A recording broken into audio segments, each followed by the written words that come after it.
I think we'll get started with today's session. So, welcome to the January edition of the Ag Economic Dialogues. Today we've got Matthew Elliott and Jack Davis with us to talk a little bit about the grain market situation and also some of those financial numbers that you want to be looking at and cognizant of for the year coming up. So, with that, Matt, I think I will turn things over to you and we'll go from there. Okay. I am going to share my slide presentation. I don't have it organized. I wanted it over here so I could look in the camera, but we'll just try to go from here. So I'm Matthew Elliott. I'm an associate professor here at the Ness School of Management and Economics, focused mostly on agribusiness, risk management, risk assessment, and data analytics. The presentation that I'll show today regarding the 2024 grain market outlook, you can find at this works.bpress.com/Matthew-Elliott, and then it's 32. If you just go to my page, you should be able to find 2024 grain outlook PowerPoint presentation. So if you want to see it as we're moving along here, that might be helpful. Okay, so I'm going to talk about corn and soybeans, but we'll first talk about the U.S. corn market outlook, focus on supply and demand. Obviously, if you've heard, larger supply in the U.S. from larger acres and larger yields, but we also are expecting larger demand. I'll talk about that. World production is largely driven by the U.S. production. So world production's up because of U.S. production's up. Exports, Brazil, even though they're not the largest producer, they export a lot of corn that competes with us, and they've been taking some of our corn export market share more recently, and so that trend would probably continue if they tend to have large crops too. Futures have been trending downward because of the larger supplies. Basis has been very weak, both at the Gulf and in the country. And so I'll cover all of those topics in more detail. So here's a table of the latest January WASDE, and then looking at previous years, and then also the last December WASDE. So the January WASDE, which is kind of the final assessment for production that the USDA does, was pretty bearish. The USDA did decrease planted and harvested acres by almost 1 million acres.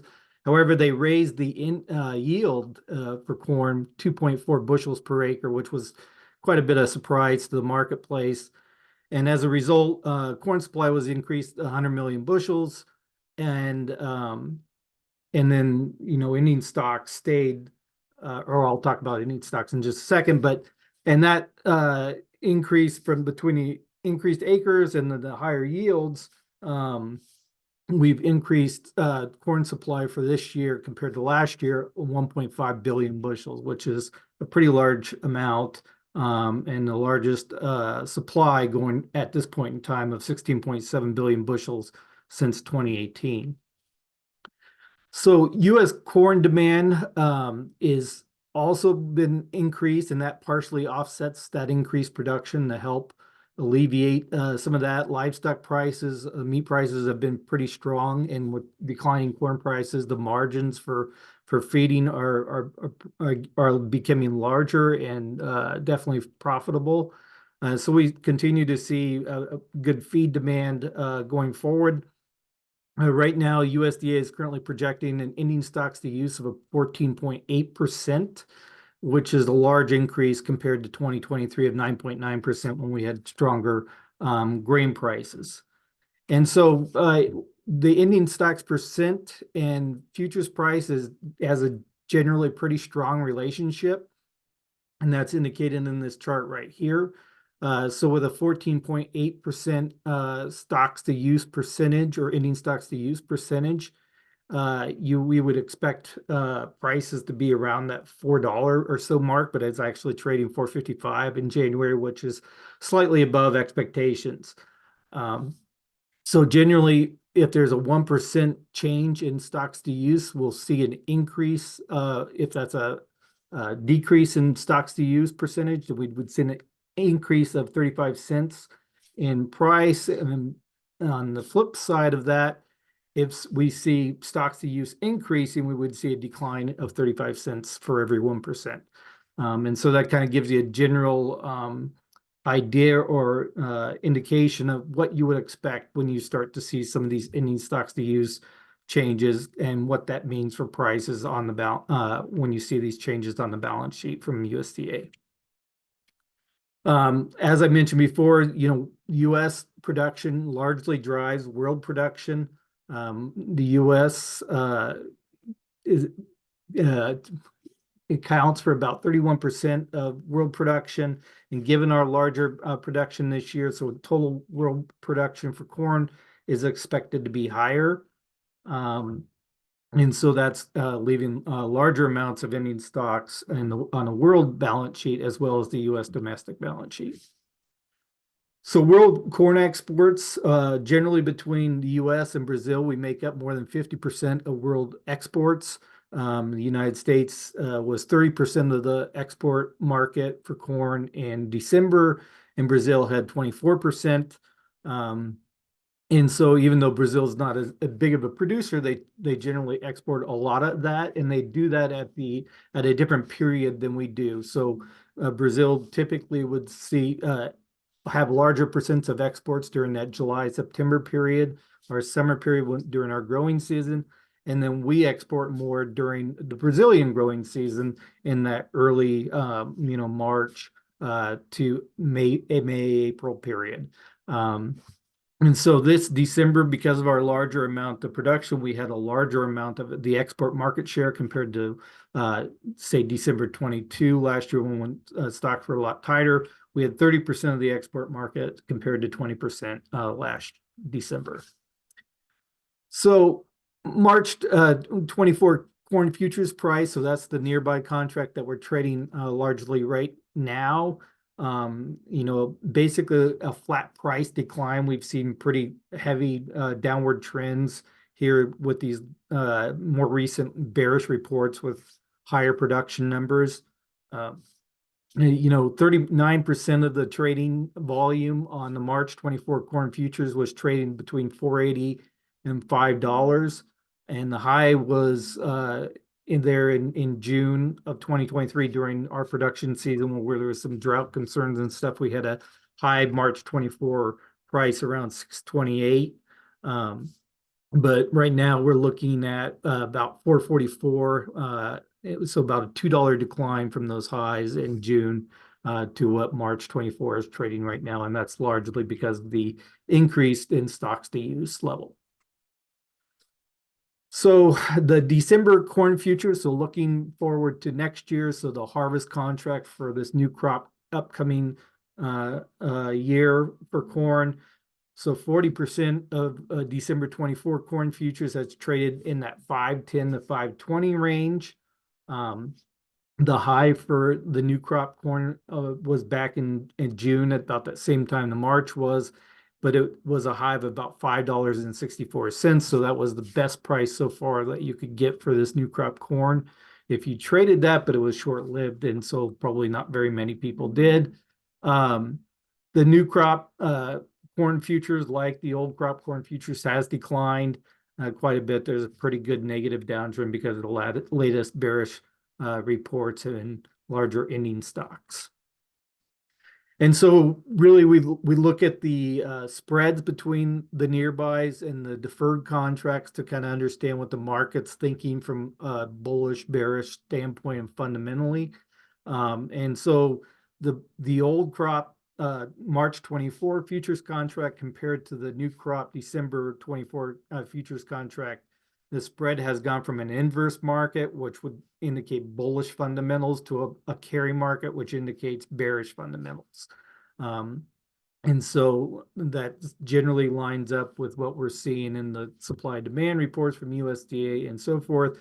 The market's getting less concerned about tight corn supplies because of the larger production and larger acres And the demand's not robust enough to offset that larger production at this point in time.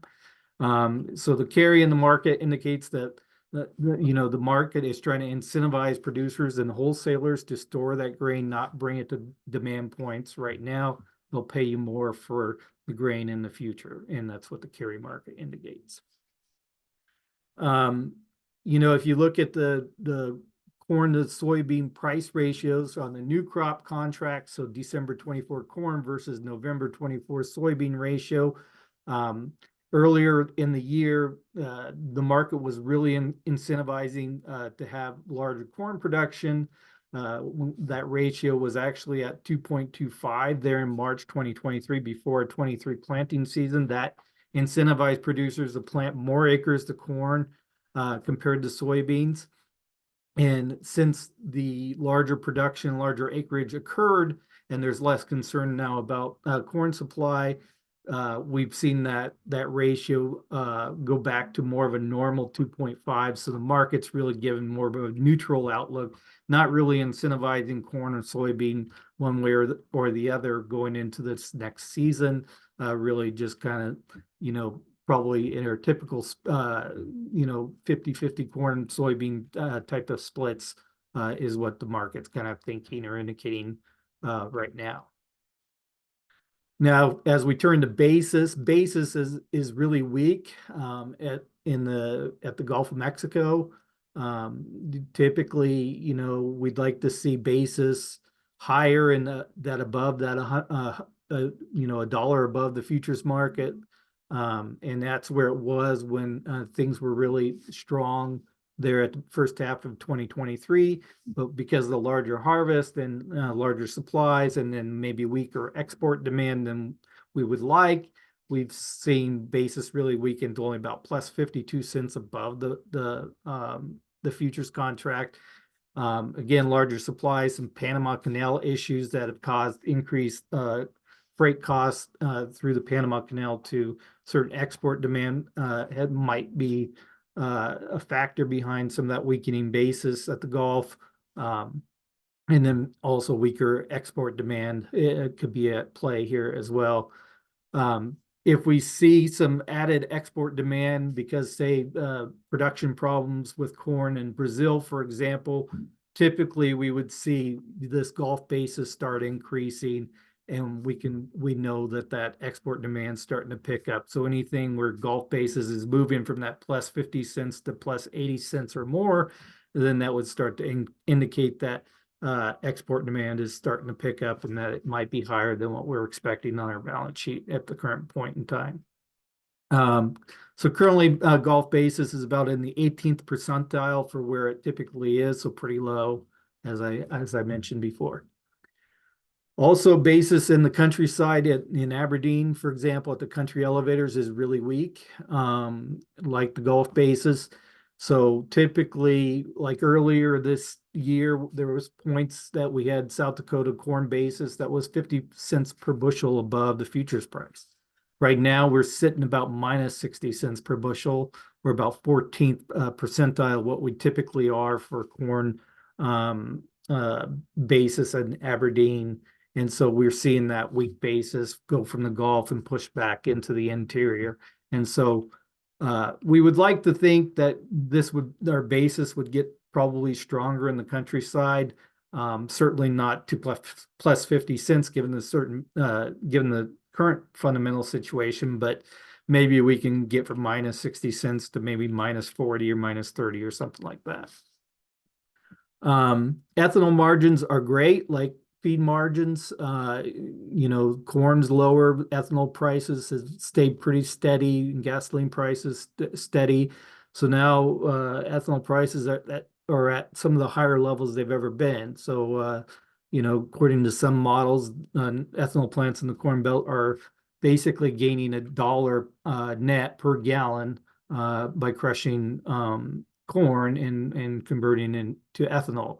So, we would expect ethanol plants to be running at full capacity and trying to chew through some of these stocks. And so maybe that'll pick up and start lowering demand as we go throughout this year in looking towards later year, we'll see tighter stocks than we are right now because of that demand.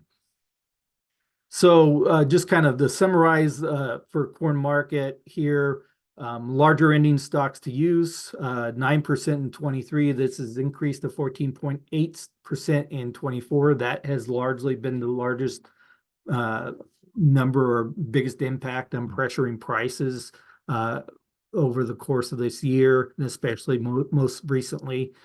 The week Gulf basis at plus 50 cents and the week countryside basis in Aberdeen at minus 60 cents.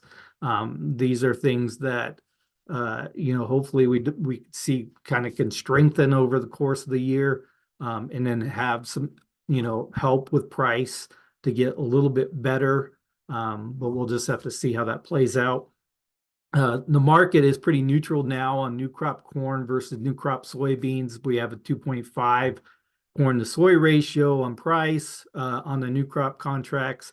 So not really incentivizing corn or soybeans to the producer as we go into planting season and planning for planting season. And so, that's kind of where the market's at. Exports later in the year could pick up if we have production problems in Brazil, which I'll talk about some of that in just a bit. And so Brazil typically exports during our summer and into the early fall. And so if we see Brazil having problems, we'll typically pick up those larger market share in exports for corn during that period.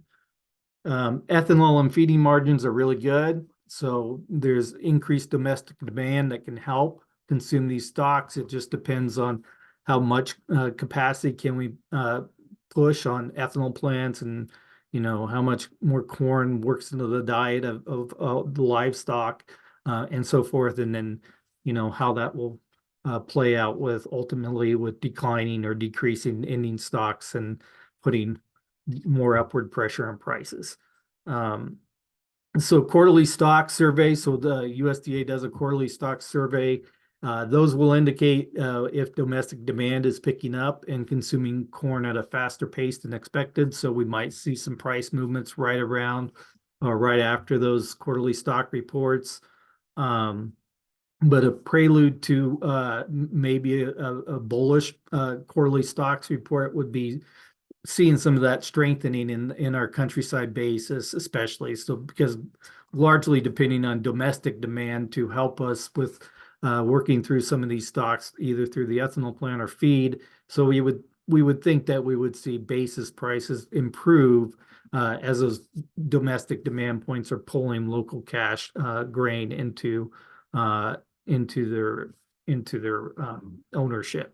So corn futures price is likely to remain pretty much range bound given the fundamental situation until planting starts and we start seeing some maybe weather premiums, or if we have planting problems there, because of wet weather or so forth. And then that could be a bullish aspect to corn futures price, but corn futures price will probably largely stay range bound until that point in time. So now we'll turn to the U.S. soybean market outlook. So supply and demand on soybeans, we have actually smaller U.S. production compared to the previous year in soybeans, but we also have smaller demand. And so that's what's kind of weighing or made prices not really increase with the smaller production. World production is largely driven by Brazil's production. They do have potential crop production problems right now, but they are expected to produce one of the largest soybean crops they've ever produced this year. So it really will depend on whether Brazil produces as large of a crop or not, and what that means for the world balance sheet and ending stocks. Exports for the U.S. are expected to be smaller, largely because Brazil is producing more, and they're going to take over larger and larger amounts of exports from the U.S. Futures has been pretty much steady to maybe slightly on a downward trend or declining trend most recently, like the corn market.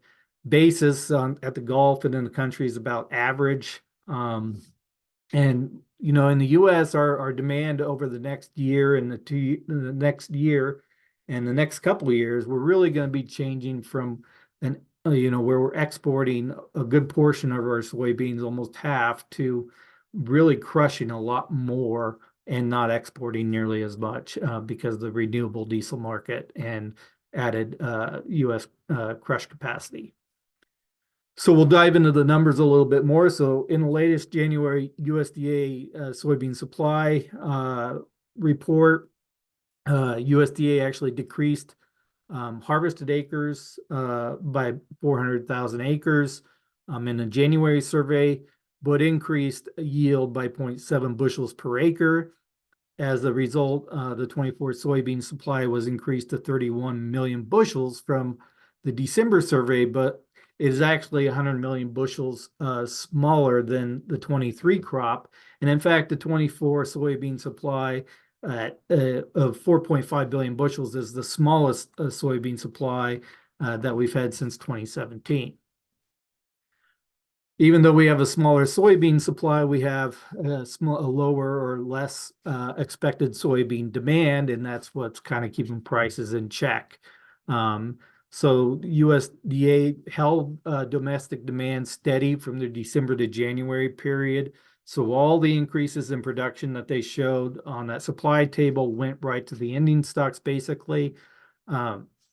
And so we are currently projected to have a 6.7% ending stocks to use, a small increase compared to 23 of 6.23%, which is adding some slight pressure or keeping soybean prices on the futures market in check. The largest demand changes for soybeans is a decrease in exports of 200 million bushels from 23, and only a partial offset of that increase in crush of 90 million bushels. Expect that trend to continue where we're decreasing the amount of exports for soybeans and we're increasing our crush in order to support renewable diesel. So that's kind of already starting to be built into those supply demand tables from the USDA, but there can be changes and revisions as we progress throughout this marketing year, and we'll see, and that could have a big impact on final stocks to use. The smaller export number, the 200 million bushels less, is largely due to larger Brazilian production. They keep adding more acreage. They keep getting better yields down in Brazil. They're producing really, really large crops down in Brazil, and then they're taking larger and larger shares of the export market for soybeans from the U.S. And so that's why our export numbers are decreasing. The larger soybean crush that's expected here in the U.S. is due for a lot of plants that are going to come online and have been coming online to increase our crush capacity for soybeans and using that soybean oil for the renewable diesel market to meet some of these low carbon scores that are needed in California, Washington, Oregon policies regarding their transportation fuels and so forth. And so we expect to see that, especially over the next year as more and more of these new plants come online. How much will be really interesting to watch as we progress throughout the year. So given the 6.7% stocks to use, right now, the $12.37 per bushel that we're trading here in the January period is about what we would expect, maybe slightly below what we would expect for that fundamental situation. Generally, a 1% change in soybean ending stocks to use will cause a 61-cent move in futures in the opposite direction during the month in January. So, for example, if we move from 6% stocks to use to 5% stocks to use, we would expect that futures prices would increase 61 cents per bushel during the January period. So as I mentioned before, world soybean production is largely driven by changes in production from Brazil. Brazil has roughly 32% of the production in 2023. They've increased production quite a bit here in the last few years. In 2019, for example, they were at 135 million metric tons, and now they're expected to be over 161 million metric tons. And so, yeah, Brazil is a major part of that world supply demand balance sheet situation. We are expecting maybe some declines in Brazilian production this year due to weather changes, and that could have an impact on overall world stocks to use for soybeans. So some of the problems that we've seen for South America production is with the drought index that in the major producing areas of Brazil, Argentina, Paraguay. Overall, when you look at the index, been on the high end of the drought index in those growing areas during this kind of growing period. So they typically are producing, they plant there in that October period. Soybeans are in their main phase and reproduction phase in December and January here, and then they get harvested late January into February. And so we're seeing that drought index at the high end of the levels during that period. And especially maybe in Brazil in the main production region in Mato Grosso, we were seeing some really lower soil moisture percentages. And so that was having problems with getting good emergence. And even some young soybeans were dying out that people were disking up the fields and replanting them and so forth. And so it's hard to tell what the ultimate impact will be on this drought in certain areas of South America and in the major production regions.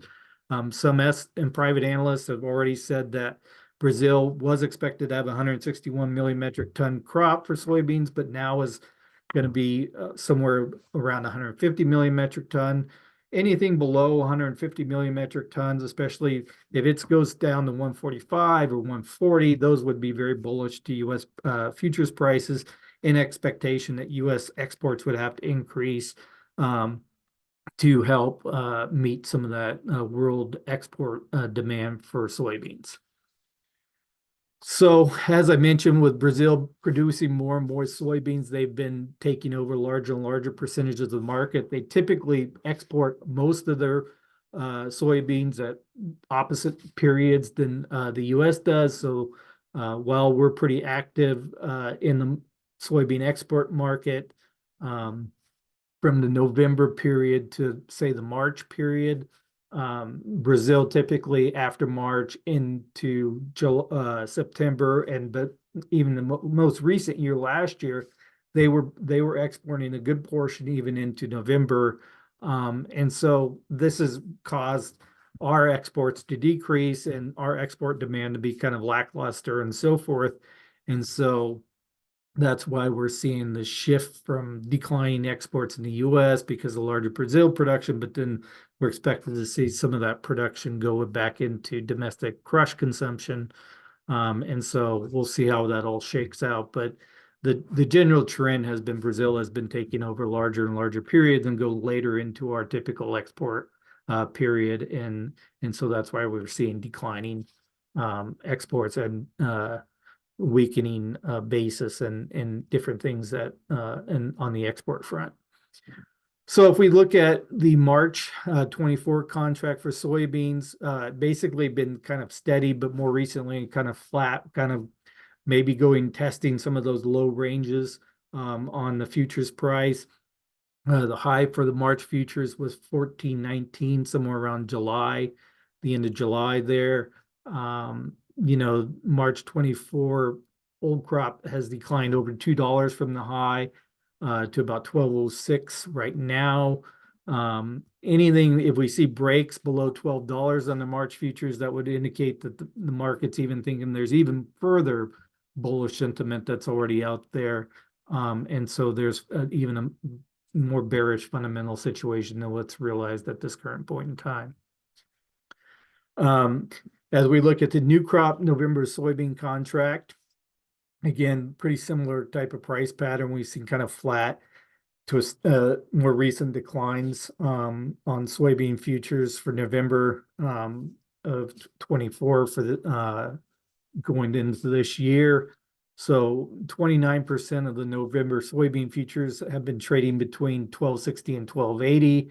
But the high is about 1314 and actually was there more closer to that November period when the market really thought there was some maybe production problems and that the ending stocks would be even tighter than it was or appears to be now. So, but we certainly have declined quite a bit from that 1314 to 1191 now. And any breaks below 1150 would indicate, change in the fundamental situation on the bearish side. And so we'd like to think that, maybe futures price can start rebounding, get back up into that 1220, 1250 range in the near term, but we'll just have to see how things progress. So if we look at the spread between the March 24 old contract, old crop contract, and the November 24 new crop soybean contract, we have an inverse. So the market's still saying, fundamentally the soybean market in the U.S. is pretty tight. So there's an inverse market relationship there where the nearbys are above the deferred contracts. The market's incentivizing producers and wholesalers to bring grain to demand points. But that inverse relationship has certainly narrowed and is, more recently kind of almost declining and heading towards a carry market. Probably not get to a carry market, but certainly the inverse has weakened quite a bit given the larger ending stocks to use in these reports that we've seen. So if we look at soybean basis at the Gulf of Mexico, again, about average 73 cents per bushel above the futures market. Right now, we have seen periods where last year during the stronger points, it was 100 or $1.50 above the futures price at the basis, but certainly weakened since that point. If we start seeing a pickup in export demand, we would likely see basis go to plus 100 cents more over the futures contract. And so that's something to watch as you're trying to understand if basis or if exports are picking up, you watch the Gulf basis to see where it is and what level. So currently we're at the 45th percentile for basis, so very much at an average level. And if we look at basis in Aberdeen, it's probably weaker to average.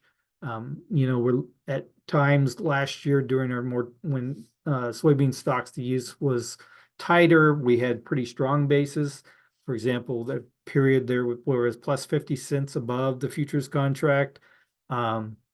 Seeing that basis weaken quite a bit from that point in time to about minus 85 cents per bushel in Aberdeen right now, or about 32nd percentile for the first quarter of the year when you're looking at historical basis data there in Aberdeen.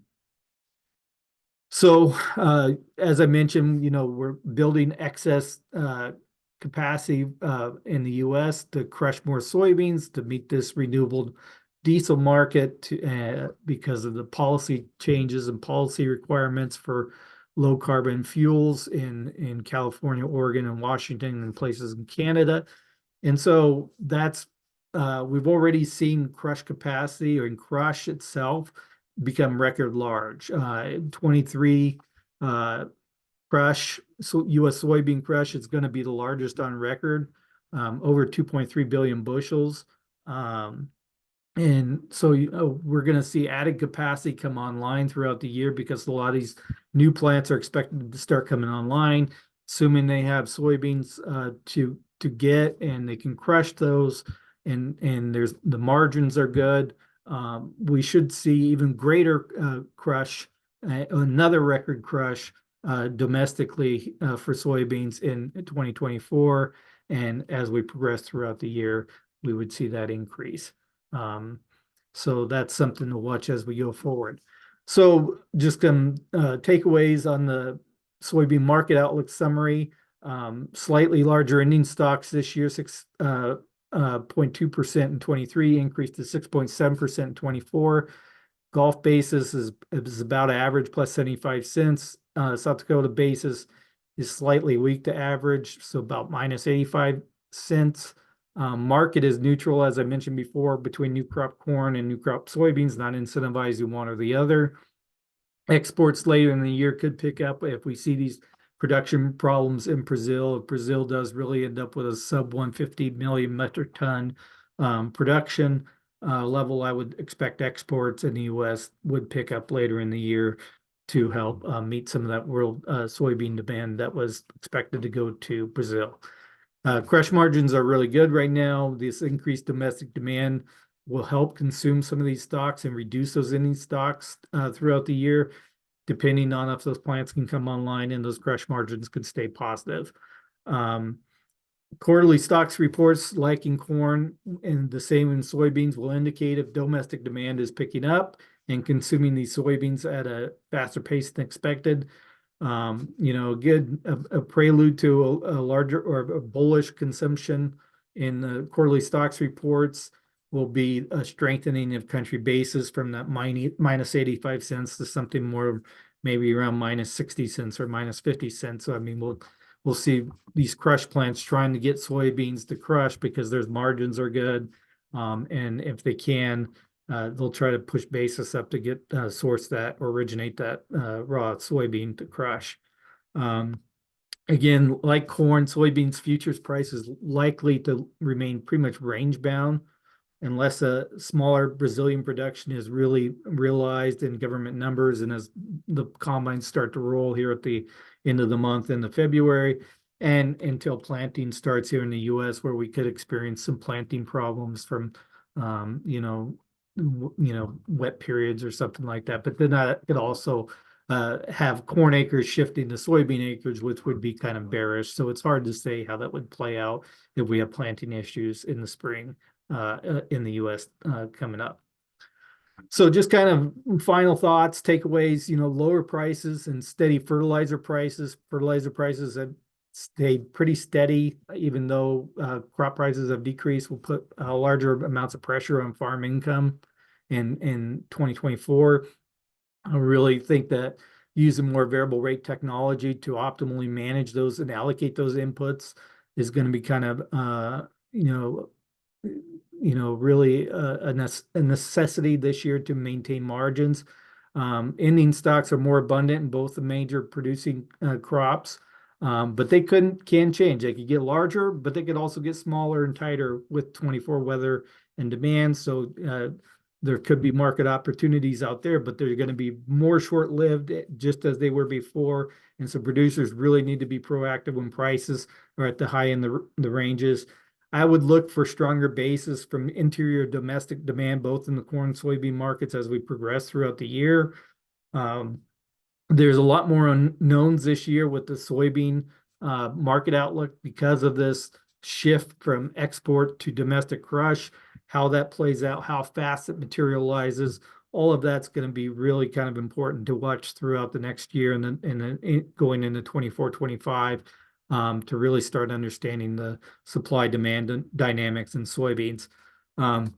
Lastly, I'll mention I'm a co-founder and we develop technology to optimally plan crop inputs and monitor risk in real time here at SDSU, and SDSU has licensed that technology to Agrivar.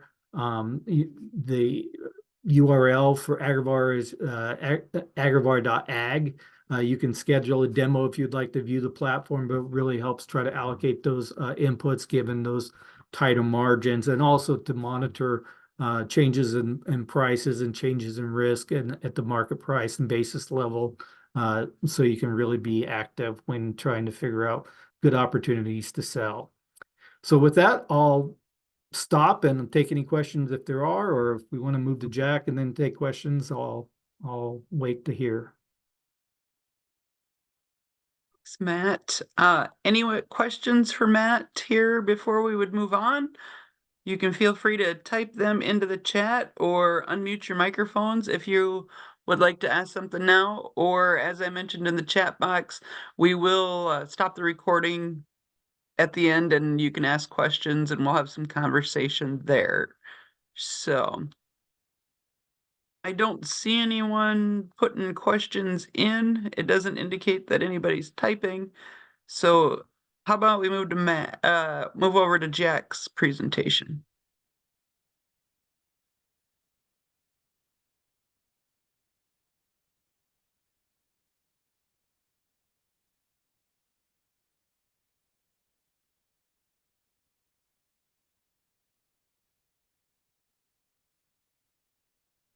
There we go. All right. So Jack Davis, Crops Business Management Field Specialist out of Mitchell office. There's the contact information that you all are pretty familiar with. We're going to take a little closer look at some cost and then some financial things and we'll move through this. One thing that's coming up about a month away, February 15th, 16th, is the Ag Outlook, USDA's Outlook Forum, where they do their longer term outlook. You can attend that virtually, and I just posted, probably just Google it if you're interested to register for that. All right, let's move some stuff around here. So we're going to look at, this is budgets, and shrink some of this. Sorry. I just took current prices, so we're could be at kind of our lows. So it kind of paints a negative picture right now.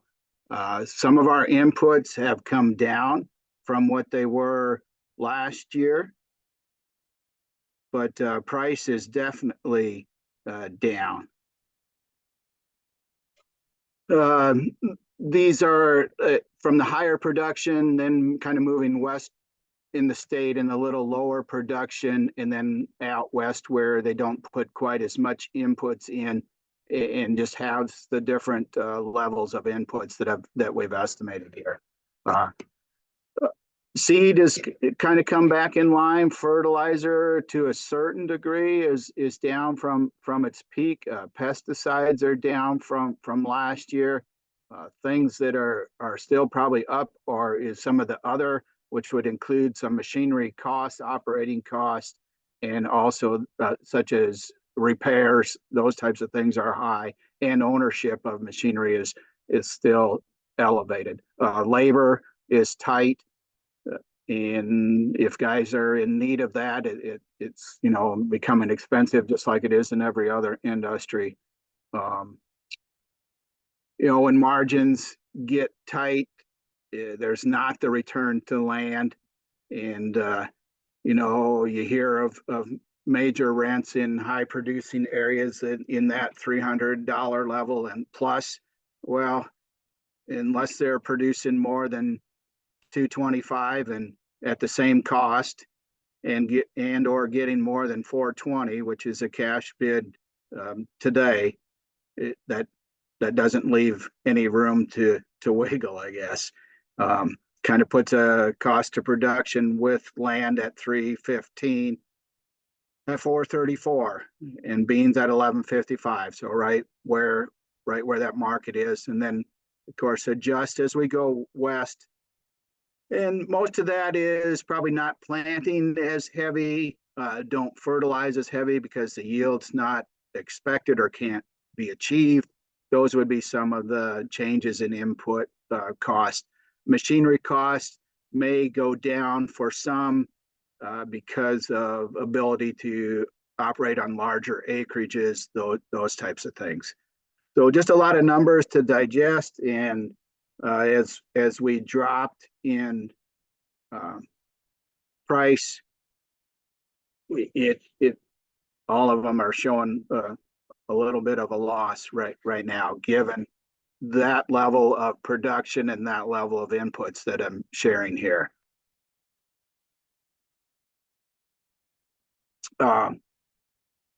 This is taken from, I've tracked these costs from FinBin and using farms in the 1,000 to 2,000 acre range from South Dakota, North Dakota, Nebraska, and Minnesota.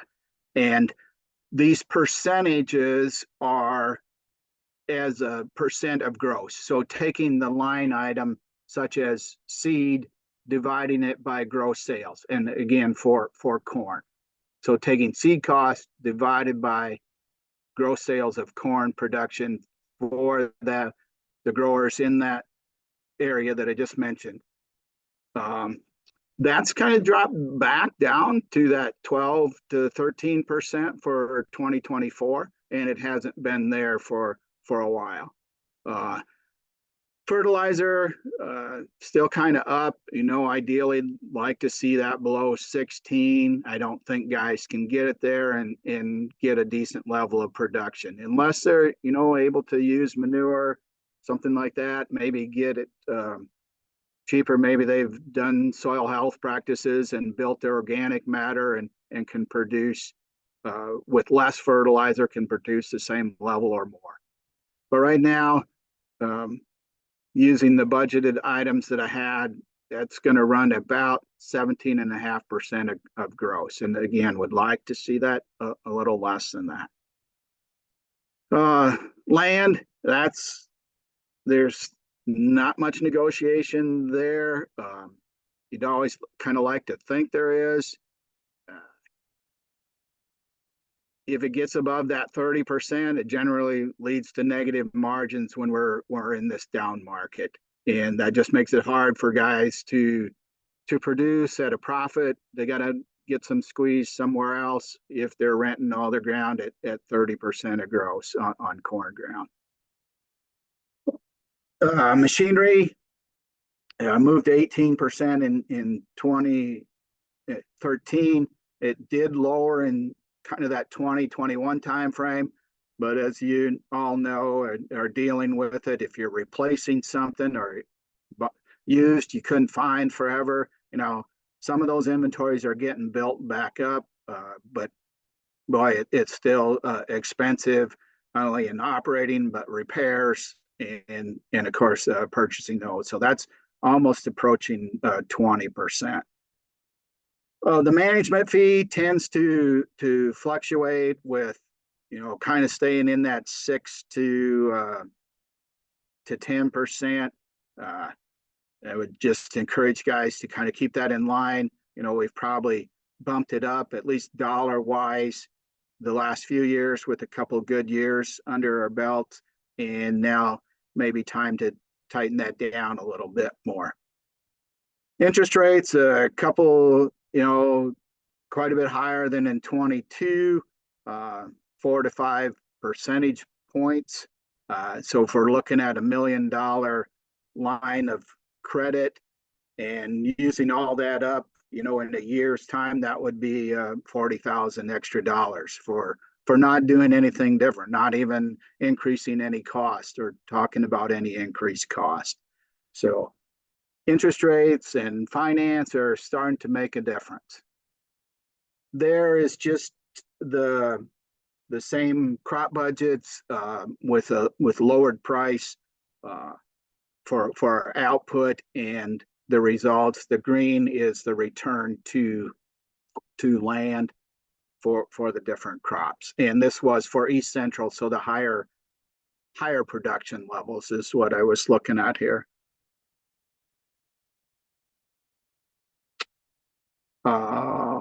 Just throwing in, I know got a lot of numbers going here, but throwing in spring or projected price for the crops over the past couple years. Here's 2022 and 2023, what the projected price was, and then what harvest price ended up.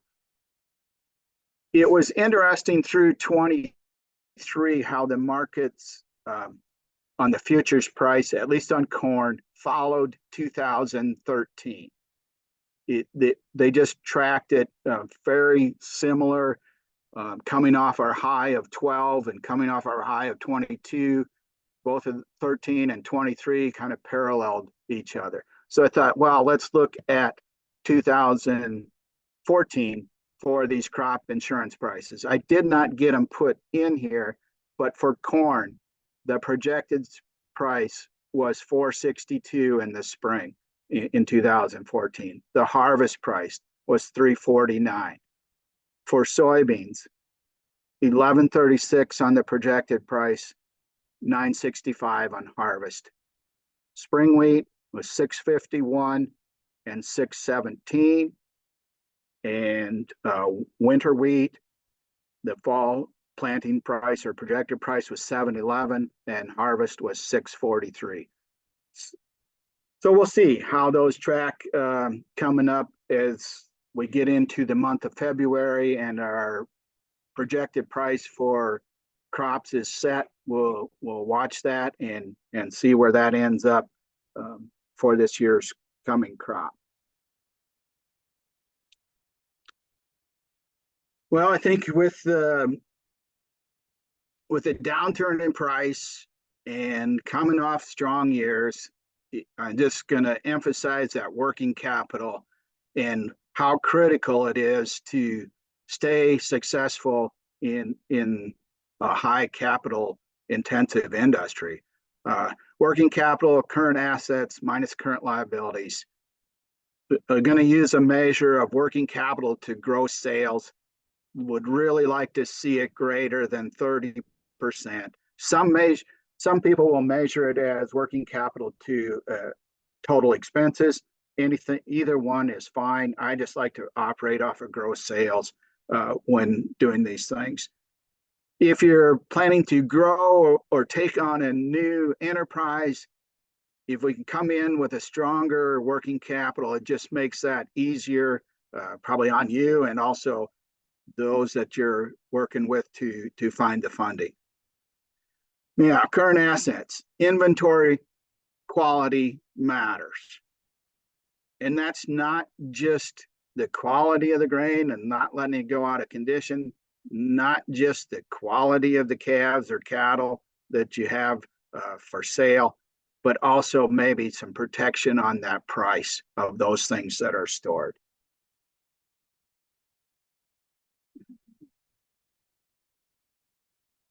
As we can see, I just broke them down. This, again, is taken from Finbin farms with 1,000 to 2,000 acres from South Dakota, Minnesota, Nebraska.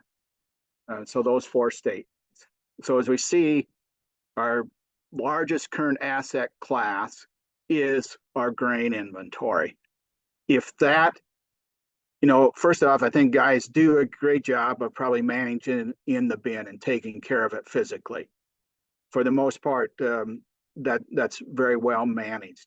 The price, the thing, when I talked about quality matters, is it protected? Is some of it protected? Is there a floor put under it? Or is it subject to the market fall? It's not cash. It hasn't been turned to cash yet. It's got to be taken out and sold. And cash would be our strongest item in this current asset class. So I think I got one more slide just as an example. So I just used a 2,000 acre farm, said 1,000 acres of corn, said they sold half of it and kept half in the bin. This would just be an example of a balance sheet to balance sheet from January 1 of 23 to January 1 of 24. Again, took we are at probably some of the low, hopefully, right now. So it's pretty pessimistic. But boy, on that amount of bushel, with that drop, you're looking at a 306,000 hit to current assets year over year without doing anything different. So just wanted to share that.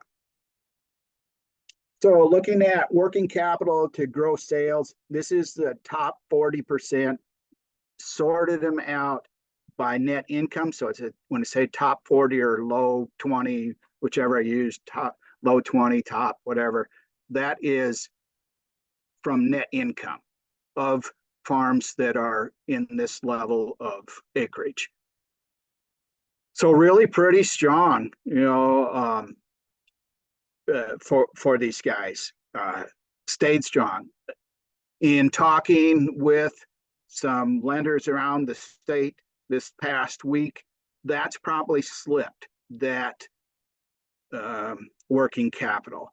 from last year, and a lot due to just our last slide, that quality of inventory.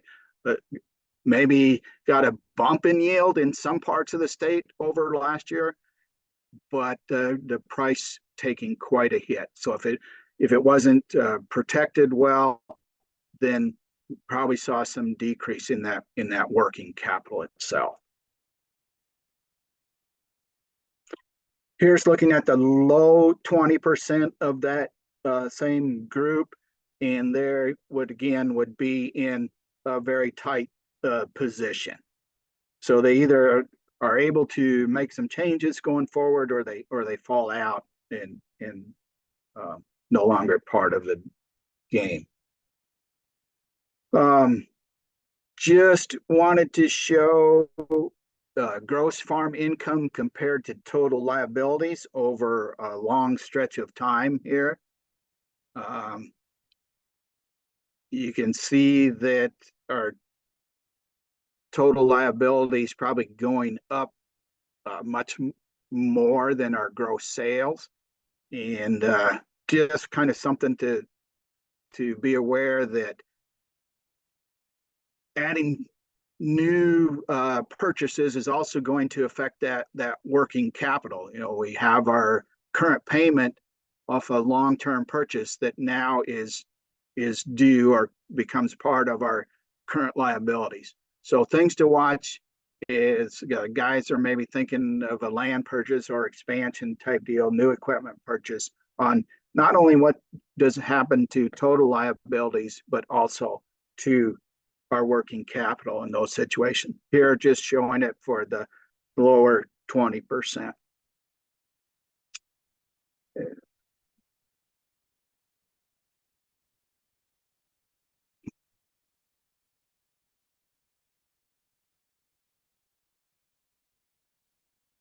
The caution area of debt to net income is right at this 5.7 line. Our debt to net farm income, this kind of this brownish line, just has come up and bumped that, and now it's dropped down. We've had some pretty strong years, 21, 22. It's kind of flattened out, and we'll see as we move into 23, as we get that information, if that bumps up. The thing that a person would maybe want to be cautious of would be this, where it's a deferred liability. So as guys have maybe taken on some additional purchases and wrote those off a little faster, we'll see if that bumps up a little higher.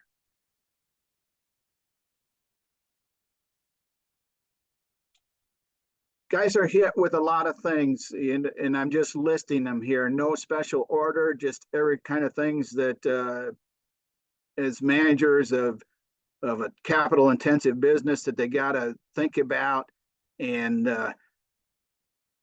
just a random list of them. And I think guys need to sort those out, narrow it down to three major challenges or opportunities, be specific, and then identify strategies for success. I have shared this before, and I just thought it was time to share it again. By taking it to 3, that's a lot tougher, and you get more exact versus, say, the 10 or the 5. But narrowing it down to your top 3, then write it down, write a summary, and narrow it down, prioritize it, thinking farm level versus farm sector. So not necessarily big picture world influences, but what can you do on your farm to take advantages of new opportunities or to mitigate challenges that may be there. Be specific. What are the probabilities of the different scenarios taking place? What's their magnitude? Be able to communicate that. That's the reference to Ivanica Flight 052. They fell from the sky over New York because they ran out of fuel. and they couldn't communicate their urgency to the control tower that they needed to find a place to land. And then they ended up crashing. So be specific, be able to communicate to those that you're operating with, not only management in your farm, but also your lender and suppliers that you're working with. And then go forward, identify those strategies that you feel will make you successful, and work with them. Position for long-term success, it is a long game. Small adjustments plus time, they equal big changes. And take a look at what you're doing today and how it affects your long-term goal. Focus on what you can control. I think sometimes hindsight becomes full force, and you can't necessarily look at last year, or even I threw out 2014. I don't know that you can look back at it. You can maybe learn from it, but don't get caught in that hindsight bias, limiting your abilities to make decisions.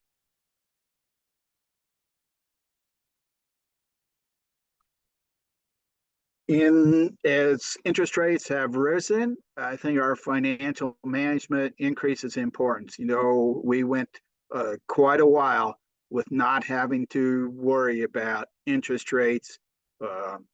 You could borrow at a safe level and be pretty assured that it'd be easy to pay it back.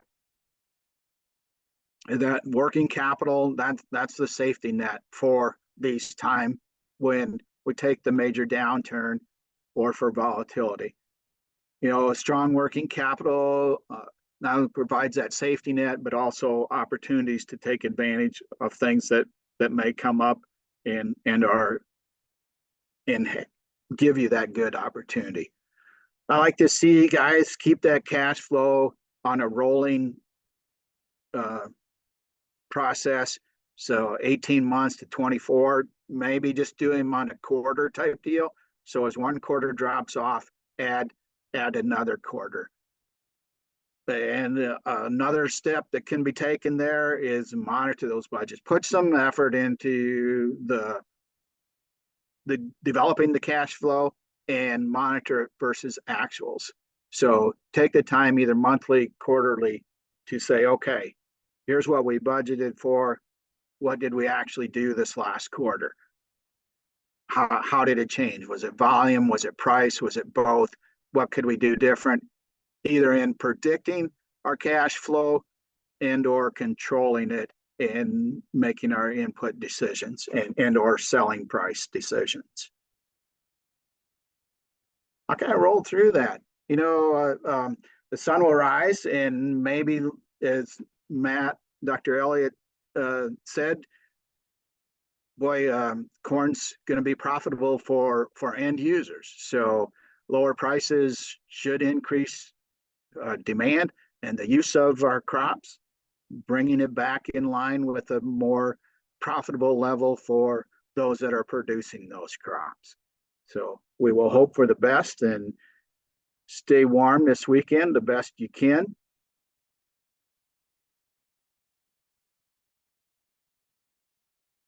Did I do?